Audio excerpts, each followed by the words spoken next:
Halo, selamat siang untuk ibu-ibu dan bapak-bapak ya. Saya enggak tahu mungkin ini ada ibu-ibu dan bapak-bapak.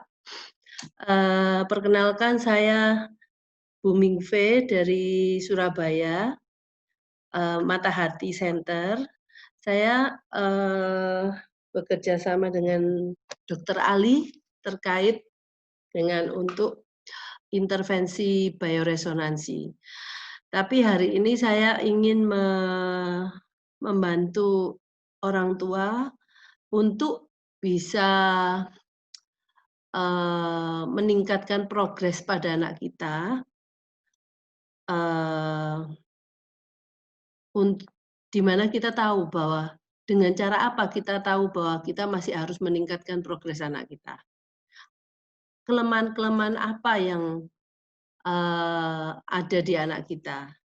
Nah, itu yang akan kita bahas hari ini. Mungkin, ibu-ibu dan bapak-bapak belum pernah tahu saya siapa, izinkan saya memperkenalkan diri saya terlebih dahulu. Mungkin ibu-ibu tanya, kenapa? Apakah saya bisa membantu anak-anak, membantu ibu-ibu me membahas hal ini? Mungkin, saya ceritakan sedikit background dari saya ya. Saya juga orang tua anak special need, yang anak saya sekarang udah berumur 28 tahun. Nah, jadi saya, eee, bergulat dengan autism ini ya sekitar kira-kira 20 tahunan. Nah, mungkin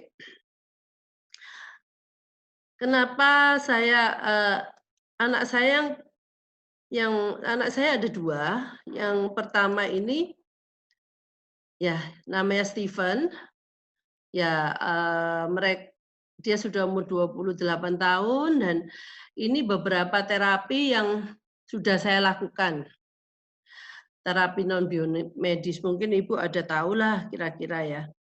Kayak terapi perilaku, memang kita pertama kali yang harus dilakukan adalah terapi perilaku. Tetapi pada waktu itu, eee, anak saya kecil, saya masih tidak mengenal terapi perilaku. Jadi saya cuman mengajarkan ke dia terapi kemandirian.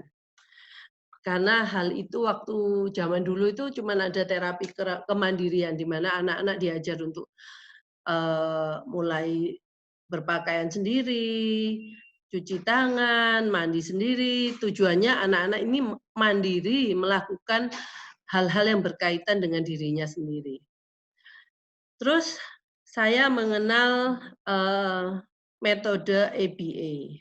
ABA ini sebuah metode yang sangat efektif memang. Ini adalah bukan materinya, ABA ini metodenya. Jadi, di sini kita bisa memberikan materi apa saja, tetapi dengan menggunakan metode ABA. Nah, di sini saya nggak bisa ngomong lebih panjang lebar ya mengenai metode ABA, mungkin lain waktu. Ya, yang keempat, saya melakukan anak saya refleks.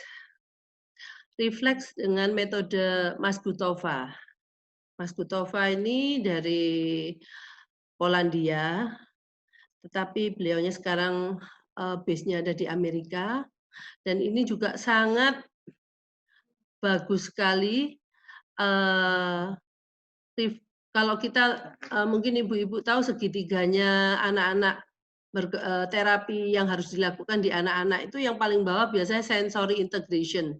Di sini refleks itu malah di bawahnya sebelum sensory integration, harus dilakukan lebih dahulu. Yang kelima ada terapi bioresonansi yang sekarang ini saya lakukan dengan Dokter Ali. Yang keenam adalah AIT, Auditory Integration Training, adalah terapi pendengaran, di mana waktu itu saya nggak tahu bioresonansi. Jadi saya taunya AIT ini membantu anak saya untuk, bisa mendengar dan akhirnya anak saya bisa berkomunikasi dari satu kata sampai, eee, seperti sekarang ini bisa membuat kalimat. Terus facilitated communication itu adalah komunikasi yang dengan bantuan. Nah ini, saya lakukan dengan Steven, tetapi kayaknya waktu saya mengenalkan itu Steven udah nggak terlalu butuh itu, karena dia sudah menguasai komunikasi secara verbal. Jadi facilitated communication lebih ke arah untuk anak-anak yang tidak verbal. Kenapa saya terangkan semua ini? Jadi saya tahu ibu-ibu pastinya melakukan banyak intervensi ke anak-anak kita. Tetapi, setelah atau pada waktu kita melakukan suatu intervensi, apakah kita tahu, eee, anak kita itu mengalami kemajuan dengan intervensi itu atau tidak? Nah, ini salah satu, eee, kegunaan dari bukan salah satu ya, memang, eee, tujuan utama kita mengisi ATEK. Nah, yang terakhir adalah, saya ada terapi lainnya, ada terapi biomedis, ya saya ke dokter syaraf seperti dokter THT untuk mengecek apakah anak saya memang ada, kekurangan pendengaran. Memang anak saya mengalami kekurangan pendengaran dari, salah satu telinganya, sampai di bawah 50%. Nah, waktu itu saya mikir anak saya udah nggak mungkin bisa bicara ya, karena sudah kalau umpamanya pendengarannya, berkurang dari 50% walaupun satu telinga, dan dia menderita, ada spektrum ASD-nya, apakah anak ini bisa bicara? Menurut saya sulit gitu ya. Tetapi akhirnya pun dia bisa bicara. Dan ada terapi akupunktur yang mungkin saya lakukan, di China. Saya harus stay di sana selama kurang lebih 6 bulan. Saya pikir waktu itu, waktu dia berumur kira-kira 8 tahun, saya berpikir dengan akupunktur akan bisa menolong dia. Tetapi, ya kayaknya nggak terlalulah, apa, kemajuan yang didapat oleh Steven di sini. Yang saya dapat banyak itu anak saya malah menjadi trauma, karena namanya akupunktur dengan jarum itu kan juga sakit ya. Anak ini mengalami kesakitan setiap hari dengan di seluruh tubuhnya, karena dia dikasih jarum itu, akupunktur itu mulai kepala sampai kaki. Jadi pada waktu kira-kira jarumnya sih bisa lebih dari 100 ya. Dan dia setelah jarum itu menempel semua, dia nggak bisa bergerak. Bukan nggak bisa bergerak, mungkin nggak berani bergerak, karena kalau bergerak akan terasa ada aliran listrik gitu ya.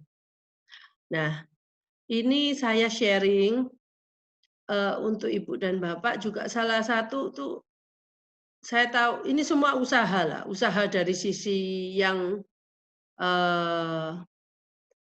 yang menurut kita itu layak kita lakukan, sampai ke mungkin ke usaha yang agak nggak masuk akal ya.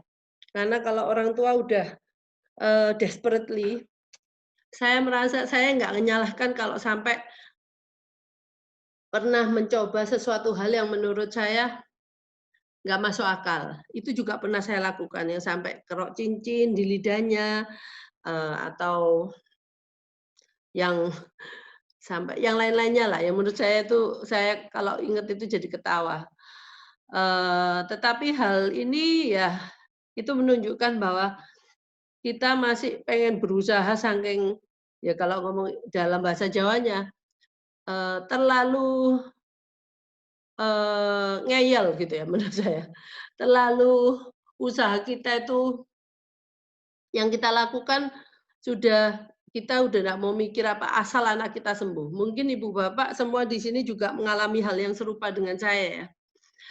Sekarang saya, anak ini foto yang saya berikan adalah foto yang paling akhir, dia berumur 28 tahun. dan setiap tahun dia memang minta di ulang tahun ini. Nah, untuk kue, ini adalah kue yang paling indah yang dia dapatkan. Karena sebelum itu, sebelum saya melakukan terapi bioresonansi itu, saya kuenya itu kue yang sangat simpel, gluten free, kasein free, dan semuanya yang dan jadi model kuenya jadi nggak bisa cantik seperti inilah. Nah, kali ini yang dia yang kedua, ulang tahun yang ke-28 tahun, saya berikan kue yang memang tidak gluten free, tetapi saya juga berikan dengan enggak semuanya saya berikan semua, dia boleh makan sedikit demi sedikit. Tetapi saya juga tidak lupa memberikan enzim yang banyak setelah makan kue ini. Nah, untuk itu nanti saya kalau Ibu Bapak pengen tahu lebih jauh mengenai ini, terapi dengan Dokter Ali secara reguler memberikan seminar mengenai terapi dengan sarana bioresonansi. Oke, saya lanjutkan. Sekarang terapi, bukan terapi ya. Kalau saya ngomong ini juga terapi, karena saya tidak mengharapkan hasil seperti piano. Saya tidak mengharapkan anak saya mungkin bermain piano, karena saya di sini saya melihat saya melatih hand and eye coordination, koordinasi mata dan tangan. Bass gitar itu ada motorik halusnya juga, karena memetik gitar itu nggak mungkin pakai motorik kasar ya. Oh sorry, ini keliru ini, bass gitar. Bass gitar itu satu, bukan drum. Kalau drum ini saya melatih apa? Melatih beat-nya, iramanya supaya anak ini mengerti ritme. Karena di semua kehidupan kita, kalau kita lakukan tanpa ritme, akan apa ya, kacau. Nantinya akhirnya kita akan melakukan itu nggak tahu yang mana duluan, atau ritmenya terlalu cepat atau terlalu lambat. Nah, ini ritme ini perlu kita anak-anak pelajari. Dan memang kalau orang melihatnya bukan cuma drumnya aja, tetapi ritme yang saya berikan dan koordinasi tangan dan kaki. Karena drum itu memerlukan semua kedua tangan dan satu kaki untuk bisa bermain, melakukan hal yang apa sulit itulah. Kalau drum itu enggak terlalu gampang seperti piano atau bass gitar, karena yang dilakukan dia itu piano memang ada kaki ya, tetapi drum ini lebih sulit lagi karena ritmenya akan harus bergantian antara tangan dan kaki. Nah, untuk vokal saya berikan adalah untuk melatih anak-anak ini untuk bisa berbicara dengan intonasi yang benar. Karena kadang-kadang anak-anak ini intonasinya ya flat, datar aja gitu. Nah, ini mungkin saya berikan untuk memberikan orang tua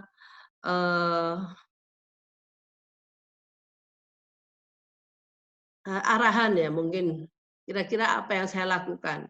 Nah, saya tidak juga memberikan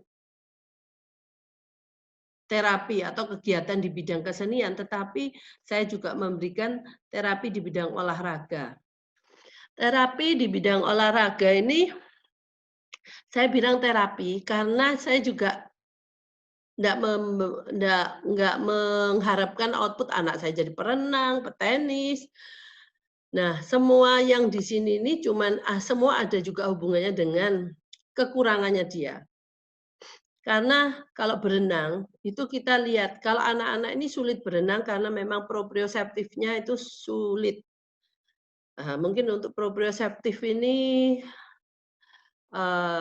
lain kali saya kalau ada kesempatan saya juga akan berbicara mengenai apa proprioseptif ini. Nah, tenis ini adalah hanya untuk membuat anak saya, bisa bergerak karena satu rangsangan, bahwa dia harus lari mengejar bola. Nah, itu mengasah kemampuan dia untuk, melakukan sesuatu terhadap rangsang yang datang. Saya tidak memberikan dia bulu tangkis karena bulu tangkis terlalu cepat ya. Kalau gym ini saya lakukan untuk lebih ke arah sosialisasi sebenarnya. Supaya dia bisa melakukan hal-hal, yang umum kita lakukan bersama-sama dengan orang-orang lain di dalam gym, gitu ya. Lari, lari itu juga kalau mungkin Bapak, Ibu lihat anak-anak kita itu nggak bisa lari secara konstan. Kalau larinya tuh ngegas, ngerem gitu ya. Pertama larinya cepat, habis itu lama-lama nggak usah lama lah, habis itu kecepatannya melambat. Dan akhirnya kalau kita jogging itu kan kecepatannya konstan, dia nggak bisa melakukan hal itu. Nah, hal-hal ini saya pikir kalau umpamanya dia larinya seperti itu, juga nggak bagus. Juga mungkin kalau Ibu lihat nggak semua anak lari itu tangannya di depan itu ya, biasanya tangannya bisa di, samping kiri kanan tubuh, dan itu sebenarnya bukan postur yang bagus untuk lari. Untuk kalistenik mungkin itu adalah olahraga yang basisnya menggunakan berat badan tubuh untuk latihan. Nah, ini juga sebenarnya untuk melatih otot-otot dia, karena ada beberapa otot yang saya lihat dia tuh low tone gitu ya. Kalau low tone itu ototnya itu nggak terbentuk gitu ya. Bersepeda saya lakukan untuk melatih keseimbangan. Dan juga skateboard. Skateboard itu saya perkenalkan dulu waktu kecil-kecil, masih kecil dia.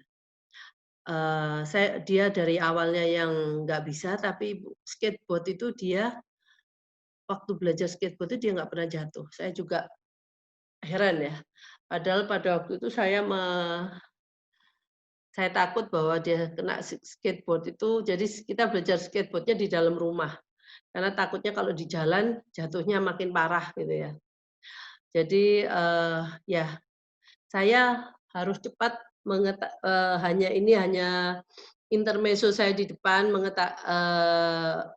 untuk orang tua semua di sini sebelum saya, eee, kembali ke topik utama kita hari ini. Mungkin yang terakhir, mungkin izinkan saya untuk berbicara sedikit mengenai Mata Hati. Mata Hati adalah center yang saya dirikan 20 tahun yang lalu. Dan kita sekarang di center kita saya menerima terapi bioresonansi yang dengan Dokter Ali ini, dan terapi refleks, dan terapi perilaku, dan terapi terpadu. Terpadu itu di sini juga sebenarnya sudah meliputi terapi perilaku, tetapi ada terapi-terapi yang lainnya seperti sensori, terapi bicara, itu sudah termasuk di dalam terapi terpadu sini, terapi akademis ya. Oke, kayaknya, saya sudah, selesai memperkenalkan diri saya berusaha secepat-cepatnya supaya tidak mengambil banyak waktu yang, ada untuk kita untuk membicarakan ATEK. Jadi, sebelumnya saya akan bicara apa tuh ATEK sih.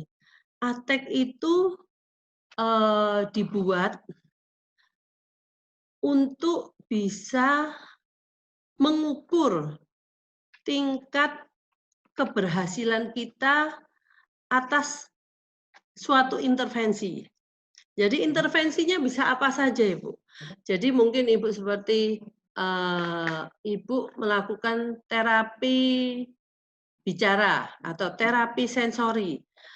Nah, terapi-terapi itu yang sudah kita lakukan, apakah memberikan suatu dampak ke anak kita?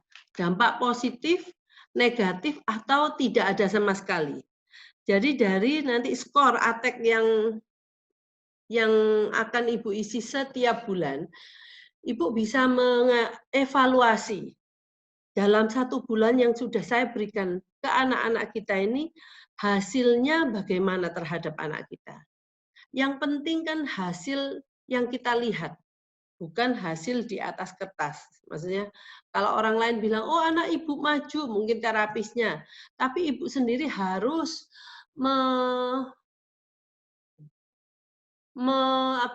merasakan dampak itu. Gitu. Maka dari itu dengan mengisi ATEK ini setiap bulan, ibu akan semakin sadar bahwa posisi anak saya ini ada di mana. Apakah memang intervensi yang sekarang kita lakukan itu sudah memberikan hasil yang baik, karena anak saya kelihatan dari skor ATEK-nya semakin rendah. Kalau skor ATEK ini semakin rendah semakin bagus, kalau semakin tinggi hasilnya semakin tidak bagus. Ya. Nah, kira-kira itu ATEK itu seperti itu. Secara garis besar ATEK adalah alat untuk membantu kita para orang tua, sebenarnya nggak cuma untuk para orang tua, untuk para terapis pun, untuk mengevaluasi anak-anak ini apakah ada kemajuan yang didapat setelah kita melakukan intervensi atau terapi-terapi untuk anak kita ini. Nah, sebelumnya mungkin ATEK ini bisa dibedakan dari screening test yang lain.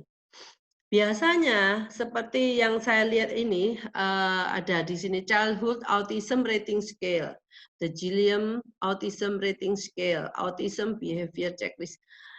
Ini cuman memberikan informasi bahwa anak-anak ibu itu, anak-anak kita termasuk enggak dalam area autistik gitu, mempunyai kecenderungan untuk menjadi autistik. Bukan menjadi ya, mungkin saat ini anak ibu statusnya autis atau enggak gitu. Tapi kalau ATEK itu kan bukan. ATEK itu memberikan kita informasi sebenarnya apa yang sudah kita lakukan dalam kurun waktu terakhir kita mengisi ATEK sampai sekarang ini, anak kita itu mengalami kemajuan, stagnan, atau kemunduran. Oke, sebentar, melompat. Dari ATEK itu ada 4 substage yang kita akan lakukan. Adalah speech atau language communication, kemampuan bicara dan berbahasa. Yang kedua adalah kemampuan bersosialisasi. Yang ketiga adalah kemampuan sensorik atau kognitifnya. Yang keempat adalah kesehatan umum, fisik, dan perilaku. Setiap subskala ini ada pertanyaan-pertanyaan yang akan Ibu lontarkan, Ibu isi. Nah, untuk hari ini kita hanya akan bisa membicarakan 2 subskala ini. Karena itu semuanya totalnya ada 77 pertanyaan. Dan hari ini saya akan membahas dari subskala 4 aja. Karena subskala 4 ini kebanyakan anak-anak itu masih berkutat di sana mengenai permasalahan behavior. Saya tahu ini behavior itu sangat penting karena orang-orang sekitar anak ini merasakan dampaknya langsung terhadap behavior anak-anak ini dalam kesehariannya. Terus yang paling lagi mungkin yang di concern orang tua yang paling besar adalah kemampuan berkomunikasi secara verbal. Kapan anak saya berbicara? Nah, itu adalah biasanya keinginan orang tua. Tanpa mungkin kalau kemampuan bersosialisasi, kemampuan kognitif, sensori itu orang tua nggak terlalu aware terhadap masalah ini. Mereka lebih ke arah kalau umpamanya saya bertemu dengan orang tua, 90% mereka itu apa sih yang meminta bahwa saya minta anak saya supaya bisa berbicara, itu aja. Padahal untuk bisa anak kita berbicara itu ada banyak, eee, kayaknya kemampuan lainnya yang harus dikuasai sebelum anak ini bisa berbicara. Tapi saya hanya menyinggung ini, saya akan lanjutkan lagi untuk kita membahas ATEK. Kali ini saya akan membahas subskala 4 dan 3, dan besok hari Minggu saya akan membahas subskala 2 dan 1. Oke, saya lanjutkan. Oke. Ya nih, kita autism ATEK itu singkatan dari Autism Treatment Evaluation Checklist. Dan kalau Ibu mau lihat dalam websitenya, ini ada alamat websitenya di www.autism.org/autism treatment evaluation checklist. Cuma di sini saya sudah berikan, mungkin Ibu nggak perlu lagi masuk ke dalam website itu. Saya berikan cara yang mungkin Ibu bisa menghitung sendiri tanpa harus masuk ke website itu. Dengan cara menghitung secara manual. Gitu ya. ATEK ini dirancang untuk anak umur 5 sampai 12 tahun.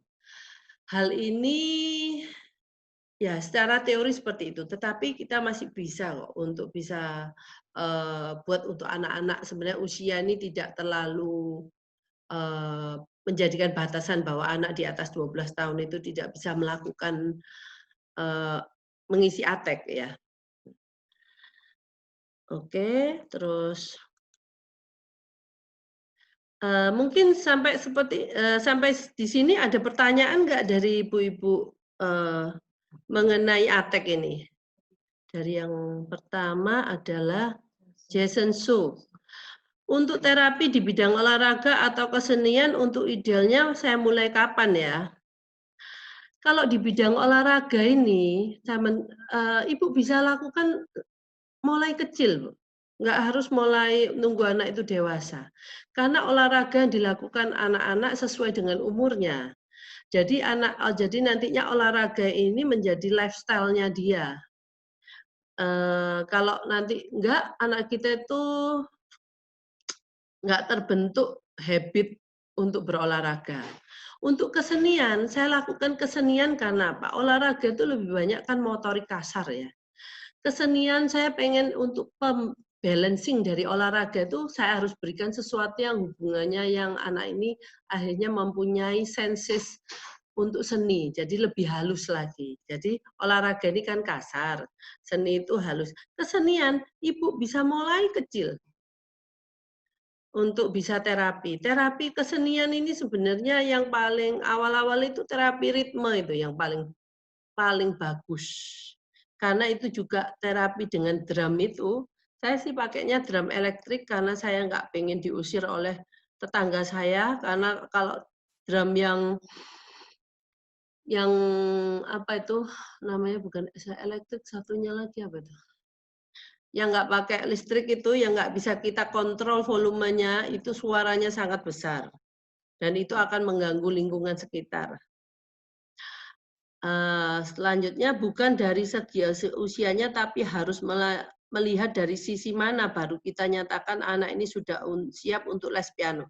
Kalau les piano, Ibu, anak Ibu harus bisa menggerakkan jarinya satu-satu. Kalau kita main piano kan nggak mungkin 5-5 langsung menekan. Harus hanya salah satu aja yang menekan. Kalau anak Ibu itu mau les piano, coba anak ini harus bisa seperti ini dulu paling sedikit. Nanti saya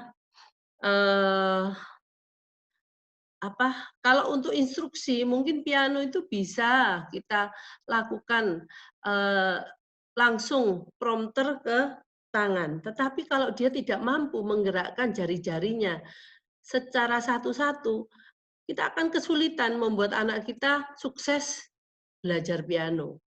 Jadi, yang memang saya sarankan untuk awal itu mungkin belajar ritme dengan, eee, drum itu yang paling mudah, karena anak-anak itu drum itu adalah motorik kasar ya.